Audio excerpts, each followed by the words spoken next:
All right, we've got the ABI Pro finisher here. It's on the back of the ABI Force Z23. This is a 7-foot wide finish attachment that also gives you a little bit of the ruggedness to be able to do in-between game swaps. When looking at the Pro finisher, we've got a 7-foot wide reach, but you got a 6-inch taper on each end of it, which is nice to allow you to get up close to your edges, kind of taper some of those topicals right up next to your grass slip. Does really great on a granular infield, so you're talking about any infields that have a top dressing on them, or like a limestone where you're talking like a rocky substance, a sandy infield mix. Does a great job of allowing the material to pick up and then cascade over, giving you a beautiful finish off the back.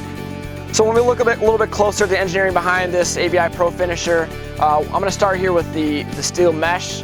It's a weave mesh consistent with a lot of the other Pro finishers on the market, the finish drags on the market, but our mesh has an extra bend between each 2-inch square option here. So what that does, it allows for more touch points to be able to have completer ground coverage. So this is a great finish drag for a quick swap in between games. So that is the ABI Pro finisher. Thank you for watching. If you'd like to learn more about the ABI Force and the rear attachments, please visit our website.